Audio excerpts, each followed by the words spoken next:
Bonjour à tous et bienvenue dans ce nouvel épisode du podcast La justice et moi. Je suis Nadia Bourria et je vous raconte le droit simplement, histoire de peut-être vous réconcilier avec le monde judiciaire.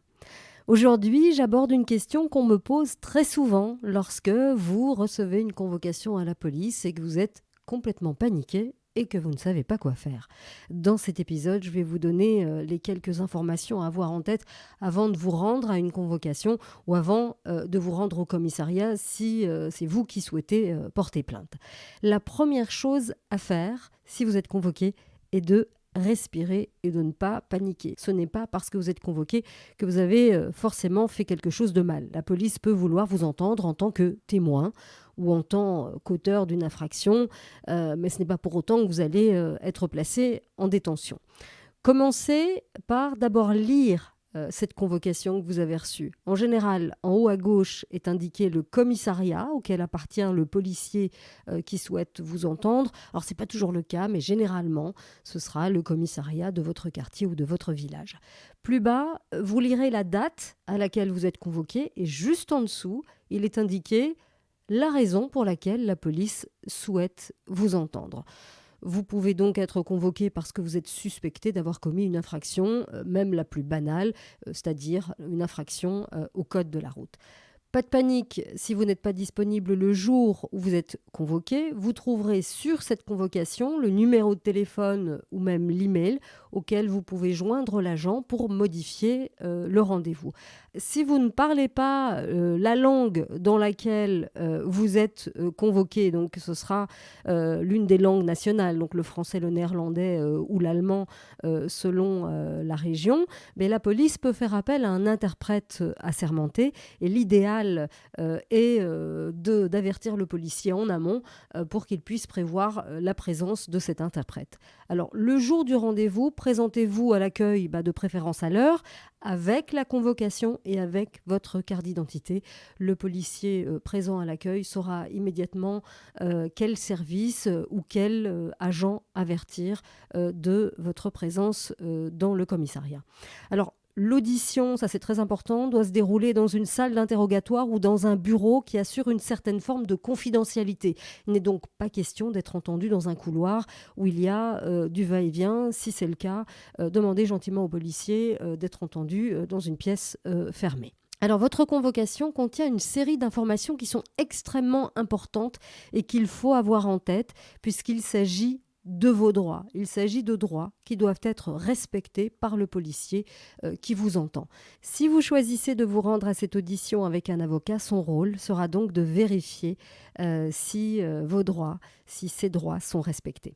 Alors tout d'abord, vous ne pouvez pas être contraint à vous accuser vous-même. Certains lient aussi ce droit au silence qui doit être mis en relation avec un principe fondamental qui est la présomption d'innocence. Vous êtes considéré comme innocent jusqu'à preuve du contraire. Et c'est au ministère public, donc à la police, de prouver que vous avez commis une infraction et ce n'est pas à vous de prouver que vous êtes innocent. Le droit au silence, et en particulier le droit de ne pas s'auto-incriminer, ne veut pas dire pour autant qu'il faille mentir. Je déconseille toujours de mentir parce que souvent les policiers, lorsqu'ils décident de vous convoquer, c'est qu'ils ont rassemblé déjà suffisamment d'éléments. Il est donc inutile d'inventer n'importe quoi et c'est même contre-productif. Et si vous pensez qu'on vous soupçonne de quelque chose de grave, de grâce, contactez un avocat, dites-lui la vérité et lui saura comment amener les choses, comment les expliquer aux policiers pour, le cas échéant, limiter les dégâts pour vous. Alors, la deuxième chose qui vous sera expliquée dans la convocation et lors de l'audition, c'est que vos déclarations peuvent être utilisées comme preuve en justice. Et c'est tout à fait logique, puisque le policier qui vous entend va consigner tout ce que vous dites dans un PV, et ce PV va entrer dans le système. Et l'ensemble des documents qui vont entrer dans ce système sous un numéro de dossier va devenir le dossier répressif. Et une fois que vos déclarations sont consignées sous forme de PV et que ce PV est intégré dans le système, eh bien, la machine est lancée. C'est impossible de revenir en arrière. Inutile donc de faire pression, par exemple, sur quelqu'un qui a porté plainte contre vous. Dans le droit belge et dans le droit français également, on ne peut pas retirer une plainte. C'est le ministère public, donc l'État, qui a le monopole des poursuites. Troisième règle fondamentale, toutes les questions posées et les réponses formulées durant l'audition doivent être actées dans les termes utilisés. Donc, ce que vous dites doit être recopié quasi mot pour mot par le policier. Donc, les policiers ont l'habitude de rédigent à longueur de journée, donc chaque fois qu'ils rentrent d'intervention, ils rédigent un PV. Donc, ils sont habitués, ils écrivent très vite et parfois, ils prennent la mauvaise habitude de poser des questions à la personne qu'ils auditionnent, à écouter, résumer dans leur tête et ensuite transcrire dans le PV. Malheureusement, les policiers sont des êtres humains et il peut arriver qu'ils aient mal interprété ce que vous avez dit ou que le résumé qu'ils vont faire manque de nuances. Pour éviter les problèmes liés à l'interprétation et au manque de nuances, je conseille toujours de dicter ces réponses à l'agent afin qu'il note mot pour mot votre pensée. Si vous voyez que le policier n'indique pas vos réponses telles que vous les formulez, demandez-le lui poliment, mais fermement. Il doit recopier ce que vous dites quasi mot pour mot. Quatrième élément, vous pouvez demander que des recherches soient effectuées ou que des personnes, des témoins, soient entendus. Si par exemple vous êtes convoqué parce qu'on vous soupçonne d'avoir commis un vol et qu'à l'heure à laquelle le vol a été commis, vous étiez ailleurs, par exemple chez des amis, eh bien vous pouvez donner les noms et les coordonnées des personnes avec lesquelles vous étiez pour qu'elles soient entendues par la police, pour qu'elles puissent corroborer vos dires. Cinquième élément, qui a un lien d'ailleurs avec le précédent, vous pouvez utiliser tous les documents en votre possession et demander à ce qu'ils soient ajoutés au PV.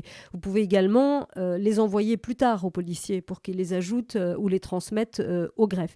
Il est possible que des choses vous viennent à l'esprit au fur et à mesure, au fil de la discussion avec le policier et que vous rendiez compte que vous disposez d'une preuve qui va dans votre sens, qui atteste de votre position. Donc ça peut être un ticket de caisse, ça peut être une facture, ça peut être une attestation d'un médecin, que sais-je. Eh bien, ces documents qui sont restés chez vous, à la maison ou au bureau, eh bien, vous pouvez parfaitement les communiquer ultérieurement aux policiers.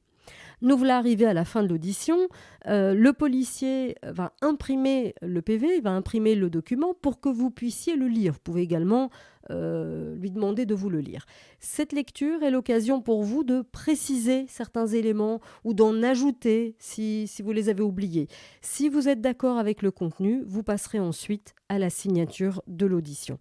Si vous devez constater que l'audition n'est pas fidèle à ce que vous avez exprimé, inutile de monter sur vos grands chevaux, expliquer que cela ne correspond pas à ce que vous avez dit et soit le policier modifie les déclarations, soit vous ne signez pas l'audition et il ne peut pas vous obliger à la signer de toute façon. Alors, sauf exception, vous recevrez une copie gratuite de votre audition après signature. Gardez-la précieusement parce qu'elle contient une série d'informations importantes pour la suite de la procédure. Sur le PV figure en effet le numéro de PV et la date à laquelle il a été dressé. Vous allez retrouver également le numéro de notice, c'est-à-dire le numéro de dossier attribué par le parquet. Et c'est ce numéro qui vous permettra de savoir quel est le substitut qui est en charge de votre dossier et le PV contient également l'identité du fonctionnaire de police et les coordonnées du service de police qui vous a entendu. Voilà, vous savez tout presque. Merci de m'avoir écouté jusqu'au bout. Si l'épisode vous a plu, n'hésitez pas à le noter, à laisser des étoiles, des cœurs, des commentaires sur votre application podcast préférée. Et moi je vous dis à la semaine prochaine.